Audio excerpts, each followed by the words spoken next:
حضرت علامہ مولانا ڈاکٹر مجیب الرحمن صاحب خانقاہ پٹنہ شریف دیوریہ آپ کے بیچ آ رہے ہیں اس شعر کے ساتھ کہ تیری زمین و تیری داستان خواجہ، بولے محبت سے سبحان اللہ، کہ تیری زمین و تیری داستان خواجہ، اسی لیے تو بھارت مہان ہے خواجہ، اور ایک قطرے کی مانند ہے آنا ساگر، تیری کانسے میں پوری ہندوستان ہے خواجہ، اور کسی کو زمانے کی دولت ملی ہے، کسی کو زمانے کی دولت ملی ہے، کسی کو جہاں کی حکومت ملی ہے، میں اپنے مقدر پہ قربان جاؤں، مجھے غوث اعظم کی نسبت ملی ہے۔ نعرے تکبیر، نعرے رسالت، ڈاکٹر مجیب الرحمن صاحب قبلہ پیر طریقت۔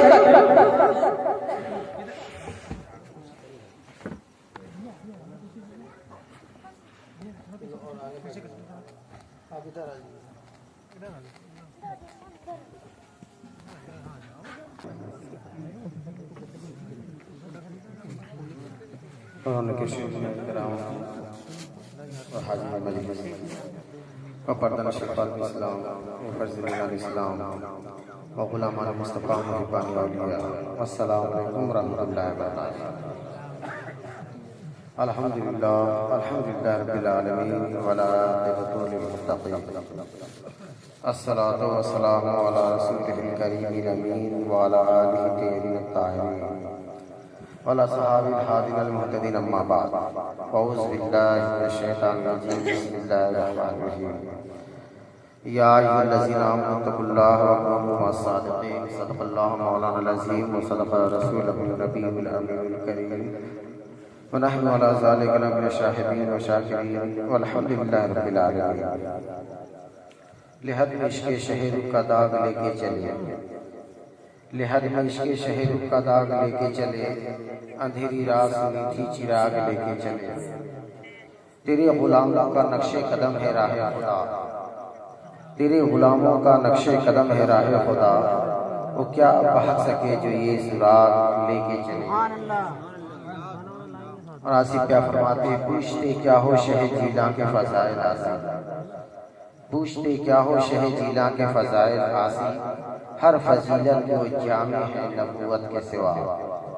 آئیے ہم اور آپ عقیدت و محبت کے ساتھ بارگاہ مصطفیٰ میں حق درود پیش کریں۔ اللہم صلی علی سیدنا و شفیعنا حبیبنا مولانا محمد النبی الامین وعلی آلہ وآلہ بیتہ وصحبہ وبارک سلم علیک صلاۃ و سلام علیک یا رسول اللہ صلی اللہ علیہ وسلم۔ اور ان کو بیداری کا ثبوت دیتے ہوئے جی لگا کر نبی پاک کا ذکر کریں۔ اللہم صلی علی سیدنا و شفیعنا حبیبنا مولانا محمد النبی الامین وعلی آلہ وآلہ بیتہ وصحبہ وبارک سلم علیک صلاۃ و سلام علیک یا رسول اللہ صلی اللہ علیہ وسلم۔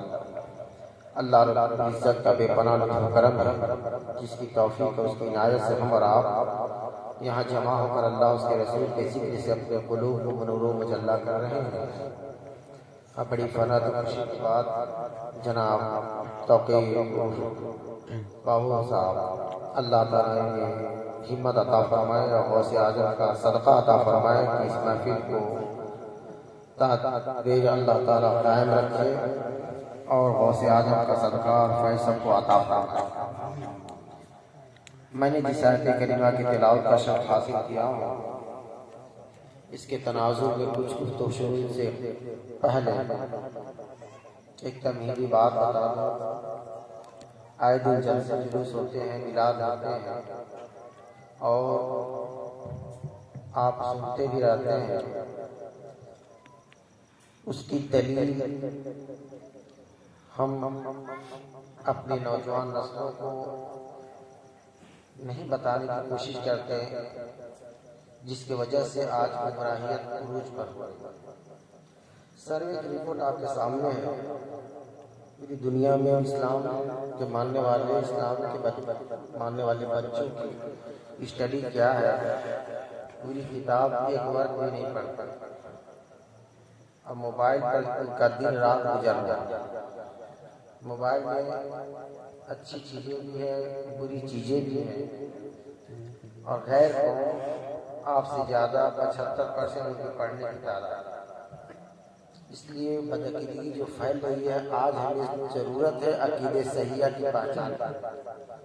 اگر کوئی آپ سے سوال کر دے گرامی سے کہاں سے ثابت ہے، کیوں کر رہے ہیں، میلاد آپ لوگ کرتے ہیں، اس سے پہلے جو میلاد کا مہینہ گزرا ربیع الشریف، آپ نے جشن عید میلاد النبی منایا۔ کوئی کہہ دے جشن کے تصور جو اسلام میں نہیں ہے، ہم تو یہ جانتے تھے یہ تین عید کہاں سے اہل سنت والجماعت پیدا کر دی۔ میلاد کیا صحابہ ایسے کرتے تھے، جبکہ دلائل کے سمندر موجود ہیں، ہم دینے کی کوشش نہیں کرتے۔ اس لیے نوجوان نسلوں کو، بچوں کو بنیادی تعلیم کی ضرورت ہے کہ بچہ آگے چل کر پہچان سکے میں کس درخت کا شاخ ہوں، مجھے کیا کرنا۔ صحابہ کرام کی پرورش بارگاہ مصطفیٰ میں ایسی ہوئی تھی، گھر میں ہوتے تھے تو نمازی ہوتے تھے، باہر ہوتے تو اعلیٰ درجے کے کاروباری ہوتے تھے، میدان جہاد میں ہوتے تھے تو اعلیٰ درجے کے غازی ہوتے تھے۔ اپنے بچوں کو ان اسلاف کے نمونوں پہ چلنے کی کیا ہو رہا ہے، سادہ ایک دم بالکل سادہ کر رہا ہوں، ایک دم بالکل آواز جو بالکل صاف جائے آواز۔ تو ختام میں جو میری بات گفتگو ہوگی میلاد کے تعلق سے اور ولایت کے تعلق سے، کیونکہ جو بھی آپ دعویٰ کریں دلیل اپنے پاس رکھا کریں۔ آپ حق بات کے لیے کورٹ پر فائٹ کر دیں، مقدمہ لڑ رہے ہوں، آپ کا وکیل کمزور ہو جائے تو آپ حق پر ہوتے ہوئے مقدمہ ہار جائیں گے کہ نہیں ہاریں گے؟ وہ ناحق ہو کر مقدمہ جیت جائے گا، کیونکہ اس کی دلیل مضبوط ہے۔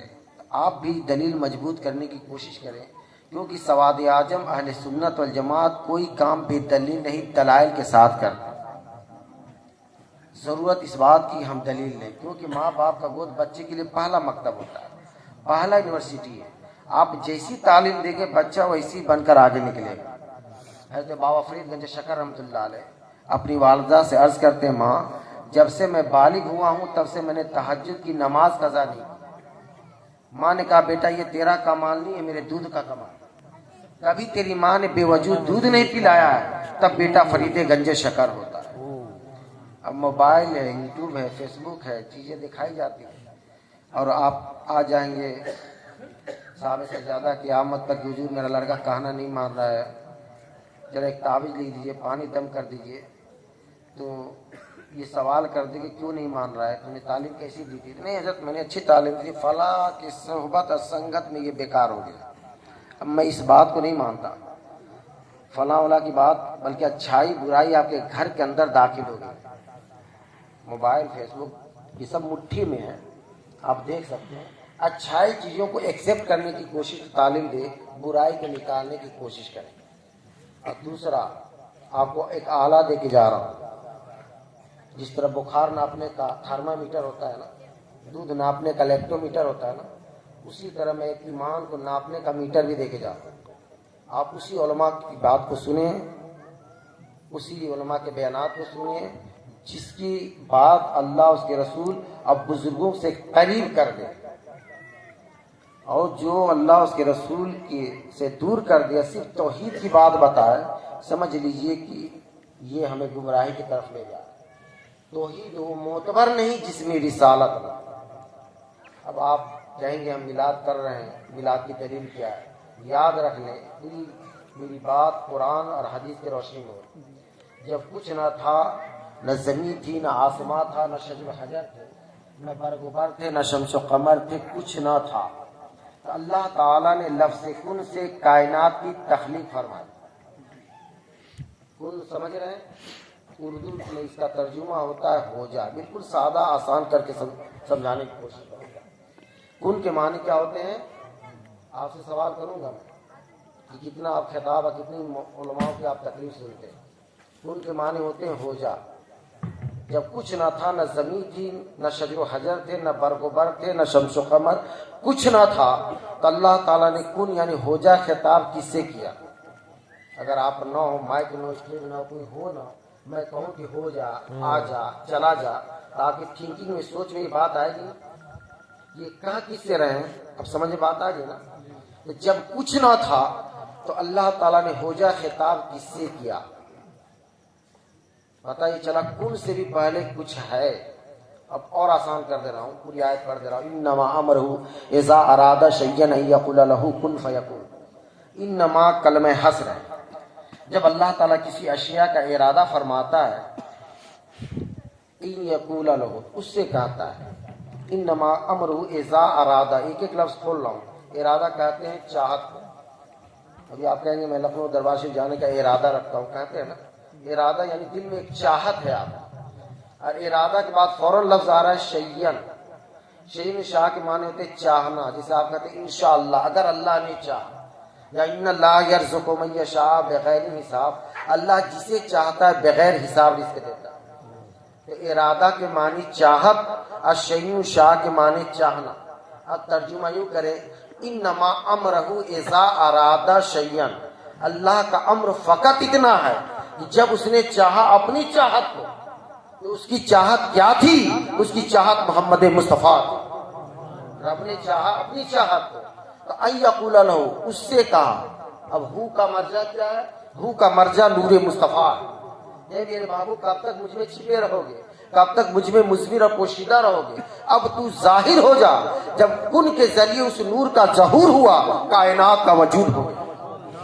جب تک کن نہ تھا کچھ نہ تھا. لفظ کن میں دو لفظ ہیں، کاف اور نون. کاف الگ تھی اور نون الگ تھی تو کچھ نہ تھا. کاف اشارہ ہے کلام اللہ کی طرف، اور نون استعارہ ہے نور مصطفیٰ کی طرف. کاف سے کلام الہی ہوا اور نون سے نور مصطفیٰ سے استعارہ ہوا تو کن ہوا، تو کائنات کا وجود ہو. تو جو نہ تھے تو کچھ نہ تھا، اور جو نہ ہو تو کچھ نہ ہو. جان ہے اس جہان کی، جان ہی تو جہان ہے. کائنات کا وجود مصطفیٰ کے سبب. اسی لیے اعلیٰ فرماتے زمین و زماں تمہارے لیے، مکین و مکا تمہارے لیے، چنی و چنا تمہارے لیے، بنے تو جہاں تمہارے لیے، ہم آئے یہاں تمہارے لیے، اٹھے بھی وہاں تمہارے لیے. سب کچھ میلاد مصطفیٰ کا صدقہ ہے. ہم اور آپ اس کو فارمیلٹی کے طور پہ ادا کرتے ہیں. اگر شادی ہو تو حضرت آئیے گا تھوڑی دیر میلاد پڑھ دیجیے. اللہ کی عزت کی قسم، اگر حضور کی میلاد نہ ہوتی کچھ نہ ہوتا. سب کچھ میلاد مصطفیٰ کا صدقہ ہے. آپ خود غور کریں، جتنے نبی آئے معجزہ لے کر، کسی کے ہاتھ میں معجزہ، کسی کے عصا میں معجزہ. ہمارے آقا صلی اللہ علیہ وسلم معجزہ لے کے نہیں بلکہ سراپا معجزہ بن کر آئے. دیے معجزے انبیاء کو خدا نے، دیے معجزے انبیاء کو خدا نے. ہمارا نبی معجزہ بن کر آئے، سر سے پاؤں تک آقا معجزہ. یہ ایک لمبی گفتگو ہو جائے گی، شارٹ سے چند باتیں سمجھانے کی کوشش کر رہا ہوں. بال، آنکھ، کان، جو چیز لے لے آقا کا معجزہ. اسی معجزات میں ایک معجزہ معراج بھی کیا ہے. تھوڑے وقت میں حضور دنا فتح اللہ قاب قوسین او ادنا، سارے حجاب اٹھتے گئے، رب سے مل کر آئے.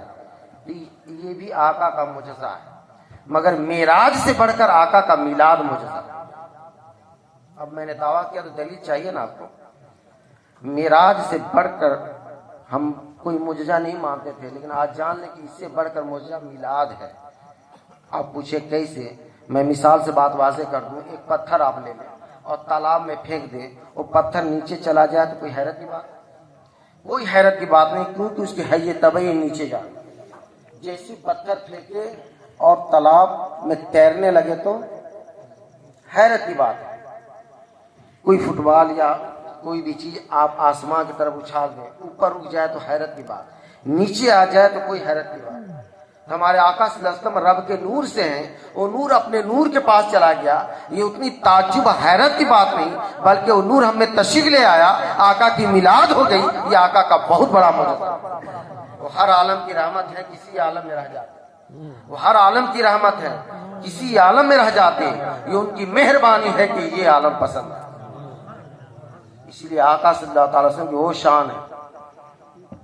آج جو میں جو باتیں بتا رہا ہوں، آپ کسی ملا اور مولوی سے عقیدہ لینے کی کوشش نہ کریں گے. اگر لینا ہو تو سیدھے 1500 سال پہلے صحابہ کرام سے ڈائریکٹ عقیدہ. اگر کوئی کہے میں سعودی گیا تھا وہاں تو میلاد نہیں ہوتا، تو تاریخ نہیں پڑھا ہوگا، ہسٹری نہیں پڑھا ہوگا. جب ترکی کی حکومت تھی نا، تو مولود النبی والی جگہ سے مشالے لے کر لوگ آتے تھے، حرم میں جمع ہوتے تھے. میلاد اور سب کھڑے ہو کر حضور پر صلاۃ والسلام پڑھتے تھے. یہ معاملہ مدینہ منورہ میں رہا. جب حکومت سعود کی ہوئی تو بند کرا دیا. جس کی جو حکومت ہوتی ہے وہ اپنی بات کو منواتا ہے. اگر کوئی بچہ نوٹ بندی کے بعد پیدا ہوا، کہا کہ نہیں 1000 کا نوٹ ہندوستان میں چلا تھا، تو اس کے لیے تعجب ہوگا نا. ہسٹری پڑھے گا تو سمجھ جائے گا ہاں 1000 کا نوٹ چلا تھا، حکومت بند کرا دی. جو چاہے وہ کر، حکومت چاہے تو جو چیز چاہے اس کو پاور ہوتا ہے بند کراتی ہے، اپنی بات کو منواتی ہے۔ سعود کی حکومت ہوئی، اس نے آقا کی قبر انور کو استانم اکبر معاذ اللہ لکھا۔ کیا لکھا؟ بہت بڑا بت لکھا۔ کسی نے حضور کی شان میں کیا کہا؟ بڑے بھائی کی طرح معاذ اللہ۔ ہو سکتے ہیں؟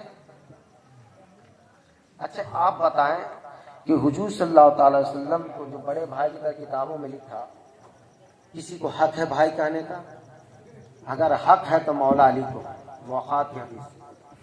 اب آپ ایمان سے بتائیں کہ بھائی کا درجہ بڑا ہوتا ہے کہ باپ کا درجہ بڑا ہوتا ہے؟ باپ کا درجہ بڑا ہوتا ہے۔ آج جب ہم فاتحہ آیت خمسہ پڑھتے تو کیا کہتے ہیں؟ ماں کانا محمد ابا احد من رجالکم ولکن رسول اللہ خاتم النبیین۔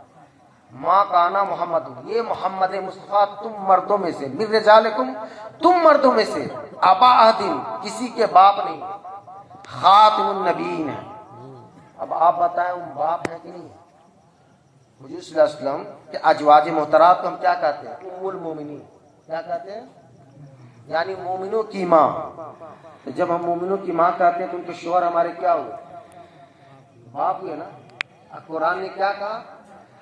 تم مردوں میں سے محمد مصطفیٰ کسی کے باپ نہیں ہے، جبکہ ہیں حضور باپ، مگر اللہ کو گوارا نہیں ہوا۔ کیوں؟ کہ باپ اور بیٹے میں مشابہت پائی جاتی ہے، شباہت پائی جاتی ہے، مماثلت پائی جاتی ہے۔ اللہ کو یہ مثلیت بھی گوارا نہیں ہوا کہ میرا محبوب بے مثل ہے، بے مثال ہے۔ خبردار ان کے ازواج کی بات آئے تو ام المومنین کہہ لینا، ماں کہہ لینا۔ جب محمد مصطفیٰ کی بات آئے تو یا رسول اللہ کا نا، خاتم النبیین کا۔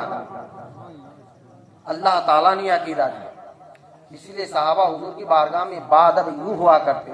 اس لیے میں کہتا ہوں بارہ میری خطاب میں یہ زور ہوتا ہے، زور دے کے کہتا ہوں کہ جب بھی عقیدہ لینا ہو ڈائریکٹ صحابہ کرام سے لیں۔ آپ جب حضور صلی اللہ علیہ وسلم وضو فرماتے تو ان کے مائع مستعمل یعنی استعمال کیا ہوا پانی کو صحابہ زمین پر گرنا گوارا نہیں کرتے، برتنوں میں بھر لیتے، پی جاتے۔ جس کو نہیں ملتا ہو، جس کو ملا ہوتا اس کے ہاتھ سے ہاتھ مس کر لیتا۔ کیا قرآن میں ہے کہ جب میرا نبی وضو کرے تو تم پانی ان کا زمین پر نہ گرنے دینا؟ ہے قرآن میں؟ کیا حضور صلی اللہ علیہ وسلم کہتے ہیں کہ میں جو ہے وضو کرنے جا رہا ہوں، میرا وضو کا پانی لے کے جانا اور مریضوں کو پلا دینا، شفا مل جائے؟ نہ قرآن میں ہے نہ حدیث میں ہے۔ صحابہ کا عشق بول رہا ہے کہ آقا کا مائع مستعمل ہے، لے لو، برکت ہی حاصل ہو۔ صحابہ کا عقیدہ دیکھیں کہ صحابہ کس مزاج، یہ صحابہ کا مزاج کیا تھا، صحابہ کا عقیدہ کیا تھا۔ ایک صحابی رسول کے سر پر سرکار نے شفقت سے ہاتھ پھیر دیا، پوری لائف انہوں نے اپنے بال کو کتروایا نہیں۔ بہت زیادہ بڑھ جاتا تو آپ بال کو سمیٹ لیتے۔ کوئی ان سے پوچھتا کہ آپ بال کو کٹواتے کیوں نہیں؟ وہ جواب میں کیا بیان فرماتے کہ ایک دن سرکار نے میرے سر پر جو شفقت کا ہاتھ پھیرا ہے، وہ لمس ہو جو مس کیا ہوا سرکار کا ہاتھ میرے سر پہ جو مس ہوا ہے، میں نہیں چاہتا کہ میرے جسم سے یہ جدا ہو۔ اسی حال میں قبر میں جانا چاہتا ہوں، اسی حال میں میں قبر میں جانا چاہتا ہوں۔ یہ صحابہ کا عقیدہ۔ ایک صحابہ رسول سے جوش میں آقا نے مصافحہ کر لیا، پوری لائف انہوں نے کسی سے مصافحہ نہیں کیا۔ اب لوگ تانے دیتے ہوں گے نا، بڑا گھمنڈی آدمی، سلام کر لیتا ہے، جواب دے لیتا ہے، ہاتھ نہیں ملاتا، بڑا اپنے آپ کو غرور، رونت، تکبر میں یہ گنا جاتا ہے، بڑا گھمنڈی آدمی لگتا ہے۔ بہت تانے سنتے ہوں گے نا، کورونا نہیں چلا تھا اس سمے کہ نہ ہاتھ ملا، پوری لائف ہاتھ نہیں، لوگوں کے تانے سننا گوارا کر لیے، ہاتھ نہ ملا۔ کوئی ان سے جا کر پوچھے کیوں نہیں ملاتے؟ فقط ایک ہی جواب دیتے کہ تاجدار کائنات نے جو ہاتھ ملا دیا ہے وہ لمس اب تک محسوس کرتا ہوں، میں چاہتا نہیں کہ پھر کسی سے یہ ہاتھ ملا۔ حضرت عثمان غنی سے سرکار نے مصافحہ کیا، سرکار سے صرف مصافحہ کر لیا، کبھی وہ اس ہاتھ کو آپ شرمگاہ تک نہیں لے گئے۔ یہ سب ادب بتا رہا ہوں صحابہ، نہ قرآن میں نہ حدیث میں کہ ایسا ایسا کرنا، مگر صحابہ کا عشق ادب دیکھیں۔ حضرت ابن عباس رضی اللہ تعالیٰ جو ترجمان القرآن ہیں، آپ حزبہ الامہ ہیں، آپ اس امت کے سب سے بڑے مفتی ہیں۔ آپ سے کسی نے پوچھا عمر کے تعلق سے، کیونکہ حضور صلی اللہ علیہ وسلم کے چچا ہیں، کسی نے پوچھ دیا کہ عمر میں آپ بڑے ہیں یا تاجدار کائنات بڑے؟ اگر آپ سے کوئی پوچھ دے عمر میں کون بڑا ہے تو آپ فوراً جواب دیں گے نا، کہ اس میں کون بڑا ہے کون چھوٹا سب بتا دیں گے نا. صحابہ کا عقیدہ دیکھیں. جیسے ان کے چچا ابن عباس سے کسی نے پوچھا عمر میں آپ بڑے ہیں یا تاجدار کائنات بڑے ہیں؟ جواب سنے ایمان تازہ ہو جائے.